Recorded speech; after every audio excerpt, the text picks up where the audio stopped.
और पितरों का श्राद्ध, ये दो क्रियाएं वर्जित हैं, क्योंकि पितृदेवता और कुल देवता ये आपके निजी मकान में ही प्रवेश कर सकते हैं, किराए के मकान में या सरकारी आवास में प्रवेश नहीं करते। ऐसी स्थिति में आप किसी नदी के तट पर चले जाएं, पीपल के वृक्ष के नीचे, अथवा सार्वजनिक कोई शिवालय हो, सार्वजनिक मंदिर हो, भगवान शिव का शिवालय हो या देवी का मंदिर हो, उस मंदिर के आसपास की जो भूमि होती है, पीपल का वृक्ष होना या वट का वृक्ष हो, उस स्थान पर श्राद्ध कर सकते हैं। किसी रिश्तेदार के यहां पर गोत्री के यहां पर, दूसरे गोत्र वाले के यहां पर आप श्राद्ध या कुलदेवी की पूजा नहीं कर सकते। इसीलिए मां दुर्गा सबकी उपास्या है। एनानाम भजते योगी तांद्रिगनस्तैव कुत्रचित् सर्वोपास्या सर्वमाता शैवे शक्तिर्महाद्भुतः सर्वबुद्ध्याधिदेवी अंतर्याम स्वरूपिणी दुर्ग संकटहन्त्रीति दुर्गेति प्रथिता भुवि। ये हमारी बुद्धि की अधिष्ठात्री देवी है, बुद्धि की अधिष्ठात्री देवी है दुर्गा, क्योंकि इनका प्रादुर्भाव भगवान श्री कृष्ण की बुद्धि से हुआ है। तो समस्त जीव सब कृष्ण का ही तो अंश है, श्री कृष्ण अंशी हैं और हम सब अंश हैं।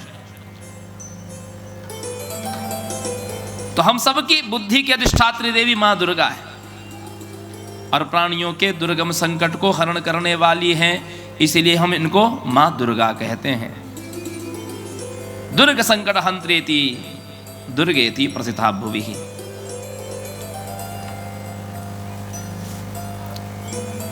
श्री राधा दूसरी मूल प्रकृति है। ये श्री कृष्ण की प्राणों की अधिष्ठात्री देवी हैं, श्री कृष्ण की आत्मा है। इसीलिए हम श्री राधिका जी को आत्मेश्वरी कहते हैं।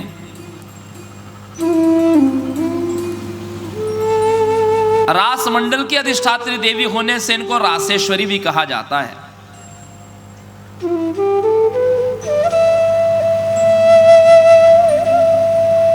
ब्रह्मा जी ने इनका दर्शन पाने के लिए 60,000 वर्ष की तपस्या की। कितना? 60,000 वर्ष की तपस्या की ब्रह्मा जी ने। और 60,000 वर्ष की तपस्या के बाद में भी ब्रह्मा जी को केवल बाएं चरण के अंगूठे के नाखून का दर्शन हुआ। बाएं चरण के अंगूठे के नाखून का दर्शन हुआ ब्रह्मा जी को, पूरे चरण का अथवा पूरे विग्रह का दर्शन नहीं हुआ। राधा क्या है? राधनोति सकलान कामन तस्मात् राधा प्रकीर्तिता। जो अपने साधक उपासक भक्त की समस्त कामनाओं को पूर्ण कर देती है। जैसे बुद्धि के लिए आपने दुर्गा की उपासना की, शक्ति के लिए, विद्या के लिए आपने मां सरस्वती की उपासना की, धन आदि के लिए आपने लक्ष्मी जी की उपासना की। लेकिन श्री राधिका जी के उपासक को सब कुछ प्राप्त हो जाता है। बुद्धि, बल, विद्या सब कुछ प्राप्त होता है और अंत में मुक्ति भी देने वाली है श्री राधिका।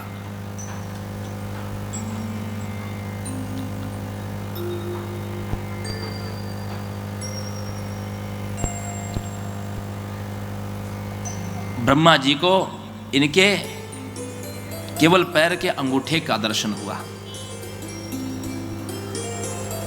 पद नखचंद्रिका का।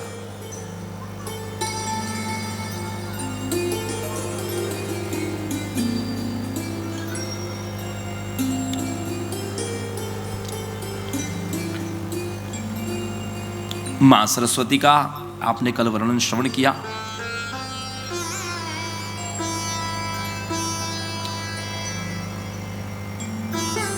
तो सज्जनों माताओं, ये 5 जो मूल प्रकृति है, इनकी अंशभूता जो देवियां हैं, जिसमें पहली पृथ्वी है, पहली है काली।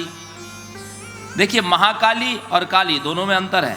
काली अंश है, मूल प्रकृति का अंश है, और महाकाली कौन है? स्वयं भुवनेश्वरी है। इसमें प्रत्यय क्या लगा है? महाशब्द लगा है, काली के साथ में महाप्रत्यय लगा है। तो इसी से समझ में आना चाहिए, एक अंश है और एक अंशी है। ये काली इतनी शक्तिशाली है, यद्यपि ये अंशभूता देवी है, मूल प्रकृति का अंश है, मां दुर्गा का अंश है, लेकिन कहते हैं कि ये ब्रह्मांड को, एक हुंकार से पूरे ब्रह्मांड को जला सकती है। केवल एक बार हुम शब्द का उच्चारण करे तो मां की आंखों के सामने ब्रह्मांड धू धू करके जल जाएगा। लेकिन फिर भी ये असुरों के साथ केवल क्रीड़ा करने के लिए खेलती हैं, युद्ध केवल क्रीड़ा करने के लिए। शक्ति क्रीड़ा जगत सर्वम, एक हुंकार मात्र से पूरे ब्रह्मांड को जला सकती है।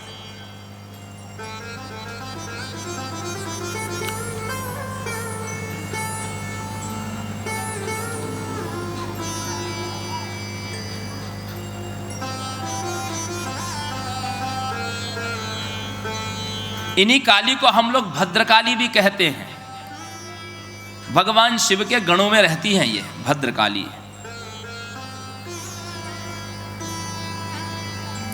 इन्हीं की सेना में चतुष्षष्ठी योगिनियां होती हैं। जो 64 योगिनियां होती हैं, इन्हीं भद्रकाली की सेना में होती हैं।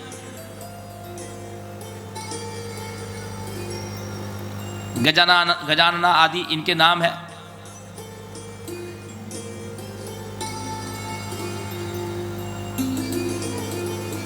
यही अष्टभैरवी की भी अधिष्ठात्री देवी हैं।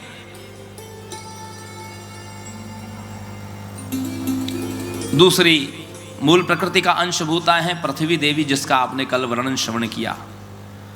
आधारभूता जगतस्वमेका मही स्वरूपेण इतास्थितासि अपाम स्वरूपास्या तो ये तत्दाप्यायते कृष्णमलंग वीर्ये। समस्त प्राणियों की आधारभूता है पृथ्वी देवी।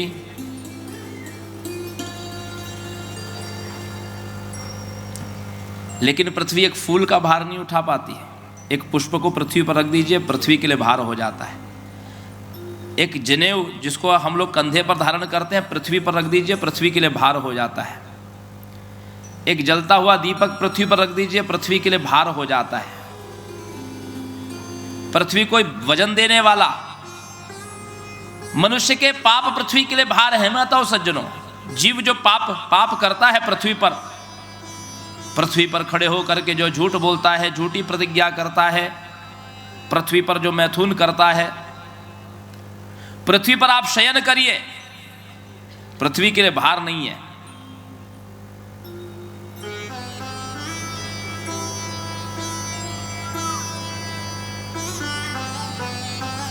कोई ब्राह्मण यदि पृथ्वी पर बिना आसन लिए बैठ जाए, पृथ्वी के लिए भार है।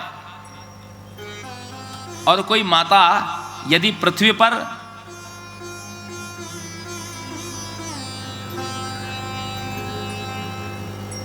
पर दंडवत लेट जाए, पृथ्वी के लिए भार है।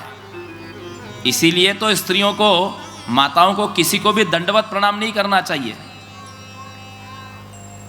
बहुत सी माताओं को हमने देखा, कहीं वो दंडवत परिक्रमा कर रही हैं, किसी मंदिर की या किसी महापुरुष को दंडवत प्रणाम कर रही है, अपने गुरुजी बाबा जी को ही प्रणाम कर रही हैं। तो ये अशास्त्रीय है, अशास्त्रीय है। क्योंकि माताओं का स्तन पृथ्वी से स्पर्श नहीं करना चाहिए, पृथ्वी के लिए वो भार है। पृथ्वी उसका भार वहन नहीं कर सकती। माताएं तो केवल घुटने मोड़ करके और हाथ जोड़ के दूर से ही प्रणाम करे, उनका प्रणाम स्वीकार होता है। न तो देवताओं की मूर्ति को स्पर्श करना चाहिए माताओं को, और न ही किसी पुरुष को, चाहे वो आपके गुरुजी हो, चाहे कोई संत हो या सन्यासी हो या कथाव्यास हो या आपके पंडित जी हो, आपके पुरोहित हो, किसी को भी स्पर्श करके आपको प्रणाम नहीं करना चाहिए।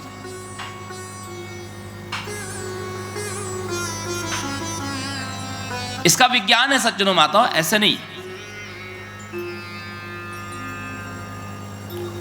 पुरुषों के गुणधर्म अलग होते हैं, स्त्रियों के गुणधर्म अलग होते हैं। दो अलग अलग गुणधर्म वाले व्यक्ति जब एक दूसरे को स्पर्श करते हैं, उनका आभा मंडल आपस में टकराता है तो विक्षेप होता है। यह विज्ञान है। यहां शुद्धि अशुद्धि की बात नहीं है, यहां जात पात और धर्म की बात ही नहीं है, केवल गुणधर्म की बात है। विक्षेप होता है।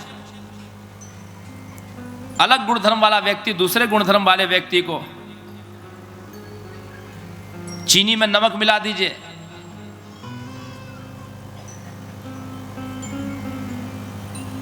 चाय में नमक मिला दीजिए, चाय स्वादिष्ट होगी? दाल में चीनी मिला दीजिए, तरकारी में चीनी मिला दीजिए, स्वादिष्ट होगी? अलग अलग गुणधर्म वाले व्यक्तियों को एक दूसरे को स्पर्श नहीं करना चाहिए। और माताएं तो किसी को भी ना पूजे, वो स्वयं पूजनीय है। अभी हमने कहा ना कि किसी भी अनुष्ठान में कुमारिकां पूजनम कृत्वा पूजयेच भोजयेच यः सुवासिनींश्च विप्रांश्च तस्य सिद्धिर्न संशय। इन तीनों को, सौभाग्यवती स्त्री को, कुमारिका को और ब्राह्मण को पूजन करके, इनका पूजन करके इनको भोजन कराना चाहिए, इनको भेंट देना चाहिए, उसके यज्ञ सफल हो जाते हैं।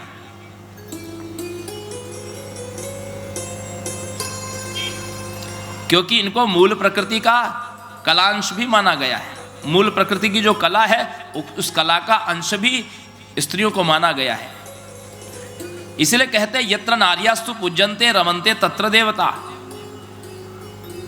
देवता वहां खींचे चले आते हैं जहां पर स्त्री की पूजा होती है। कैसी पूजा? अभी बहन जी ने परसों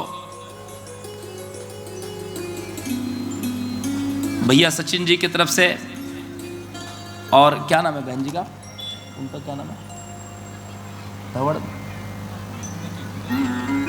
प्रणोती धवड़ जी, बहन जी की ओर से समस्त माताओं को